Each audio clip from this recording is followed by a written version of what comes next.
Smash the like button for this upcoming presentation. We're super excited. We got a little interview going on here, and we're super excited for this next one. We're definitely ending on a high note today. And there is an awesome editor at Benzinga and a good friend of mine, Dustin Blitchak. Dustin, how are you, sir?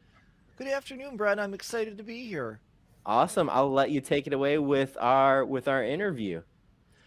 Well, I'm here this afternoon with Bill Lee, the chairman and CEO of Knightscope, a company that is coming today with some very exciting news. They're set to begin trading probably next month on the NASDAQ exchange. Bill, would you like to start off today by telling us sort of the mission behind Knightscope and just the need for security that you're trying to address? Sure, Dustin, thanks for having us. Greetings from Silicon Valley.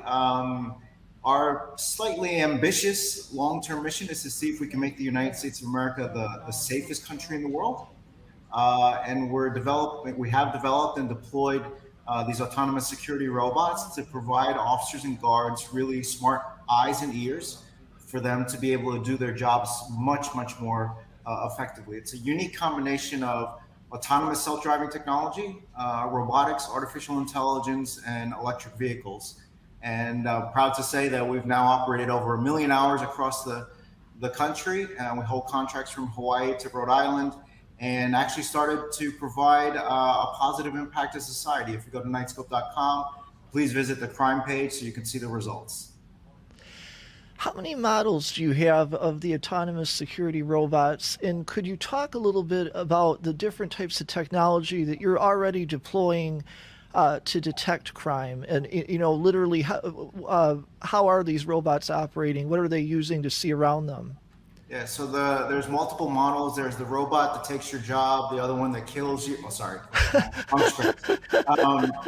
It's a funny talking point. Everyone's like, oh, the robots are coming. They're going to kill you and take your jobs. Right. And, honestly, that's not the case.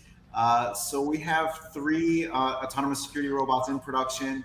Let's see if I do this right. Maybe go the other way. We've got a stationary one that's indoors or outdoors, that ingress and egress points for lots of people or lots of humans. A K3, which is about 4 foot tall, 335 pounds, primarily for indoors and hospitals. And then our most popular model is the K5, which is 5 foot tall, 400 pounds. Our verticals that we're typically in, commercial real estate, malls, government facilities, manufacturing plants, logistics, hospitals, casinos, basically anywhere indoors or outdoors, mostly outdoors, are where you might see an officer or guard is an opportunity for us. And they can measure, they have cameras, they can measure, is it temperature? They're looking for cell phone signals, all kinds of things in a They given have environment. X-ray vision. They know what you're wearing. No, sorry. So they have an ability to detect a person. You can detect the person. You can treat your mobile device as if it's a license plate. Or you can read 1,200 license plates a minute. So a use case might be simply a major corporation, terminated someone last week and it didn't go well, and you're worried the person's going to come back. You can flag the person's profile pic, their MAC address for all their devices, as well as their license plate. And now these machines are on the lookout 24/7, 365, and gives the officers and guards an ability to have their eyes, ears, and voice, because you can speak through these machines, on the ground remotely. What is the interplay between your robots and the companies that are deploying them? Do you have a security center or some sort of interface for the alerts, things like that? So these are 90+% of our clients have their own security operations center. These are tools for the officers and guards, or in case of a law enforcement agency, would be 911 dispatch, literally, that utilize these as tools for them to do their jobs. So yeah, we have a browser-based user interface that these machines generate over 90 terabytes of data a year that no human's going to be able to process. So we put that in a digestible format for a human to be able to utilize and interact with the machine, send messages, start kick an alarm on, park the machine. And these are running 24/7, fully autonomous. You're not remote controlling them. They're literally running on their own. across parking lots, up and down parking structures. You might see them at the Houston airport. We have clients such as Citizens Bank or Samsung or the like, and as I mentioned, some retail as well. Is your goal to eventually replace some human security, or do you see it as a cooperative effort between Knightscope's equipment and law enforcement? I think your audience might appreciate a few stats. So there are 1 million law enforcement professionals in the U.S., about 1 million security guards, running 24/7. So you can't triple shift a human. So at any given point, there's only 500,000 humans trying to secure 328 million Americans across 50 states. That math doesn't work, and it's proven by the fact that crime has a $2 trillion negative economic impact on the US every single year. It's a hidden tax we all pay in blood, tears, and treasure. So the opportunity here is the country is not popular to say, is short-staffed of officers and guards to be able to properly secure the country. And it's about time we give them the tools for them to do that. We do that for our soldiers. There's the Department of Defense has a $700 billion budget, almost $800 billion this time around. And we give our soldiers every level of capability you might ever imagine. But on our own soil, we have the technological equivalent of trying to secure the country with a number 2 pencil and a notepad. And that needs to stop. Speaking of economics, what is your model for clients? If Benzinga were to buy one of these robots or lease, or how does it work if we had one patrolling our office? Well, to keep an eye on you, Dustin, definitely we can make that arrangement. Maybe we need more than one. So maybe to put it in context, an off-duty law enforcement officer armed with a weapon, and this ranges widely across the country. So plus or minus, just for discussion purposes, about $85 an hour. Okay. And unarmed, a security guard, depending on what you want him or her to do, $15 to $35 an hour. Again, varies widely across the country. Our machines go out on a machine as a service business model, so it's a subscription, all inclusive, at an effective price of $3 to $9 an hour. We sign year-long contracts running 24/7, so they generate, let's say, just for argument's sake, nearing $100,000 a year in revenue. Then we recover that cost in that first calendar year of the machine, and then the second, third, fourth, fifth year, you almost have an annuity, or as I like to say, you end up with luxury automotive per unit economics, i.e. you're buying a new Tesla every year, but the margins look more like a software as a service company. Wow. You're in the middle of a roadshow right now, aren't you? I believe when we first met a few weeks ago, the company had just announced plans for a listing on the NASDAQ, and I wanted to talk to you about that a little bit today. What do you expect to achieve by bringing your company public and with those funds? So we've raised, the company's over 8 years old. We've raised over $100 million to build all this technology from scratch, made in the USA. We physically design, engineer, and build the machines here in Silicon Valley. And it's time now that, we're backed by over 28,000 investors and 4 major corporations. We're looking forward to accessing the public capital markets to continue the growth of the company. So we're in the process of working through that in a very, I guess, unique set of circumstances, because it's not normal to list a company with that amount of shareholders. So we've have a lot of things in process, but things are looking good. And do you expect, with the added funding, do you anticipate launching more models? I know we've talked about the need for a wide variety of sizes for different use cases, and you said that's something that we could really see expand in the future.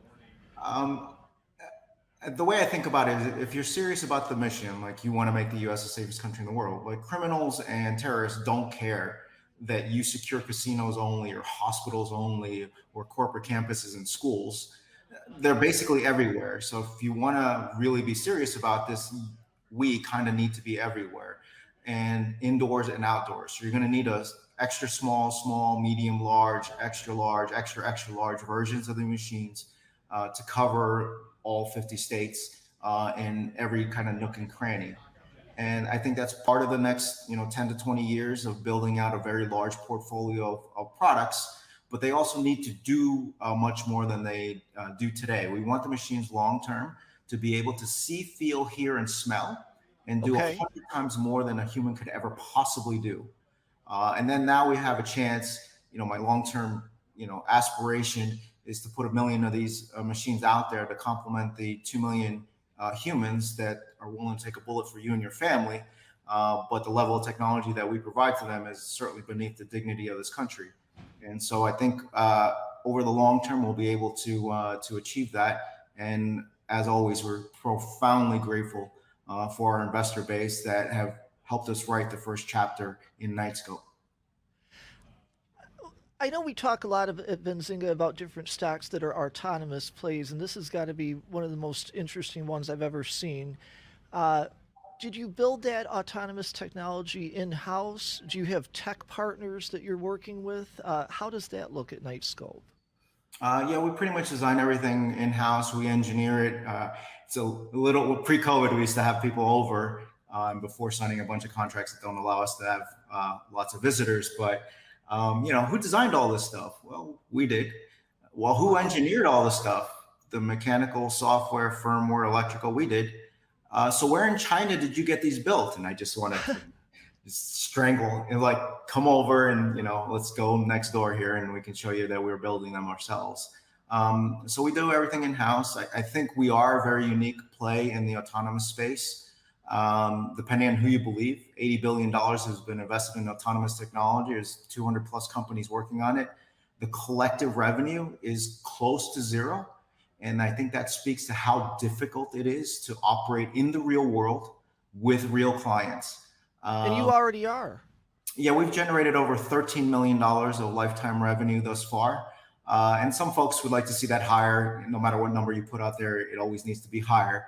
But my point back is the 200 guys behind us are kind of at zero. So, we've got a good start. Let's talk about the problem of crime in this country for a moment. What motivated you back when this company started in terms of fighting crime? Did you see an opportunity just for technology, or did you see it as sort of something that was really restraining this country's economic potential? Well, I'm not a roboticist, and sometimes I get criticized for running this company. And I consider us an advanced physical security company. By training, I'm an ex-automotive executive, based in Detroit. So spent a good amount of time there, which was awesome training for what I'm doing now. But it's more of a personal ambition. I was born in New York City. Someone hit my town on 9/11. I'm still profoundly pissed off about it. So I've dedicated the rest of my life to better securing our country. The country's over 200 years old. We're in a 46th president. The first role of government is to protect its citizens. And the country collectively, we're failing. And part of it is not having an innovation policy, risk capital, or an ability to strategize what needs to happen in order to provide the right tools. And I think that gives us the very significant opportunity. Most investors are always worried about the market for X, Y, or Z is going to collapse and the company's going to go under or whatever. Do you think the market for crime is going to collapse? All 7 billion people tomorrow are going to just wake up and start behaving and we've got nothing to do? I think for us, it's very unique. We've got a recurring societal problem, and our business model is a recurring revenue one. And I think that's a really good match. I'm sure you get asked this question a lot, so I wanted to put a different spin on it. In terms of the data collection that's happening with these autonomous robots and any concerns people might have about privacy, how much of that is a focus at your company in terms of protecting that data and making sure that what you do collect is secure? And is that a big priority for you? So I think there's 3 concepts to think about. One, we've got numerous Fortune 1000 corporations as clients, hospitals, financial companies, banks. If we didn't have hospitals, if we didn't have law enforcement agencies, if we didn't have the basics covered, we wouldn't be able to operate. So that's the first thing. Second, we're halfway through a 2-year process with the U.S. federal government seeking an authority to operate. And that belief should give some confidence to our private sector clients as we walk through the process. And I think lastly, folks should know that, the data that we collect is actually contractually owned in almost all cases, I believe, by our clients. So we may ask for permission to utilize the data to improve our algorithms or what have you, but the client's data is the client's data, and we're not seeking to sell it, monetize it, use it for any nefarious kind of nonsense. We're pretty serious about our mission. And folks are like, oh, you have all this data, you should sell it. I'm like, me selling that data is not going to help the country be more secure. Can we please focus? You just mentioned, I think, machine learning. Is that an aspect of all this where the more time these robots are out on the street, as it were, the better they get? Is there a feedback loop in that way where you're learning from what they're doing right now?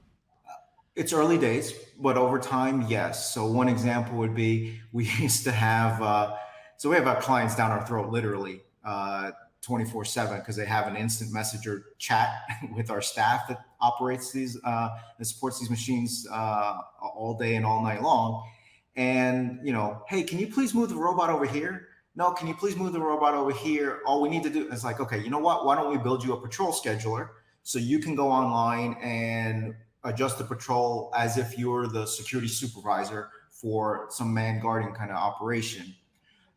One could imagine that if the human said, hey, at 4 o'clock, I need you to be in parking lot B, and at 7 o'clock, I need to be at parking lot D, and the machine over time learns that, hey, actually what you really need to be doing is the opposite. That would be really helpful use of artificial intelligence and machine learning. That's amazing. Let's talk about some upcoming events. You have an investor day coming up later this month, and it might be a great time for people to join and learn more about the company ahead of the IPO. Do you want to talk about what people might expect on, is it December 16th?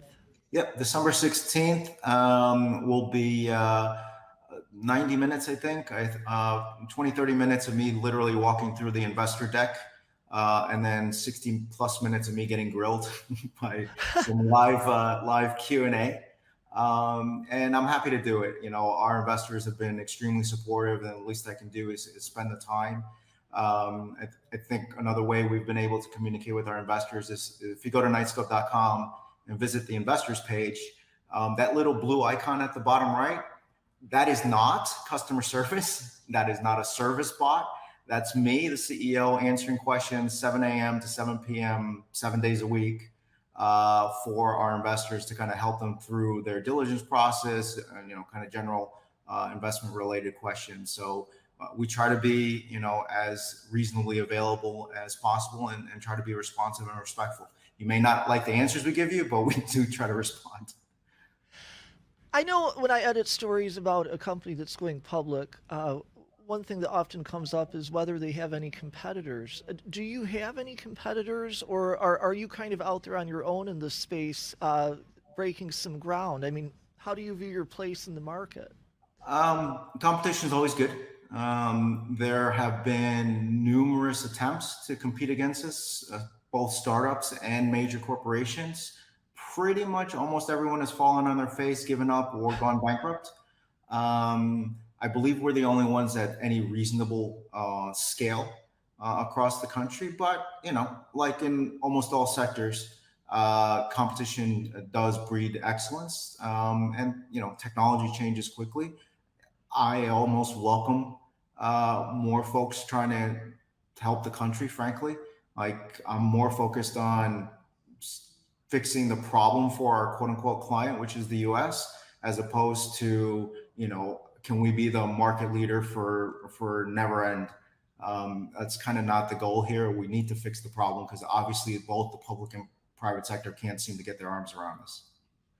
In terms of other catalysts that might be coming up for investors to watch, what was that federal certification you mentioned earlier? Was that for law enforcement purposes? So FedRAMP is a cybersecurity extensive process, and you can read into that word extensive a great deal. It's a 2-year process. And we have pending federal government contracts that we can't perform on until we get through that cybersecurity pretty extensive review, which includes in some cases some technology changes, definitely some process changes. Honestly, it's painful, but at the same time, it's very healthy for the company to be doing that, so we can improve. Any idea when we might see this stock listed on the NASDAQ, and any more details you can share about that process, which I know you're right in the middle of? Yeah, you can go to knightscope.com and learn all about that. As we've announced, we're in process. So typically, most of your viewers, I think, would know an S1 IPO. The underwriters or bankers and the selling group would do a 2-week roadshow behind closed doors and kind of give access to primarily institutional investors only, and with a little bit of retail. We kind of turn that completely the opposite way. Main Street first, Wall Street second. So we've been using our testing the waters regulatory phase that we're prior in to kind of let our existing investor base know and kind of get first dibs. And now that the SEC's qualified the offering, we can open it up to the wider market. And if there's anything left at the end, we'll certainly have some kind of more traditional folks involved.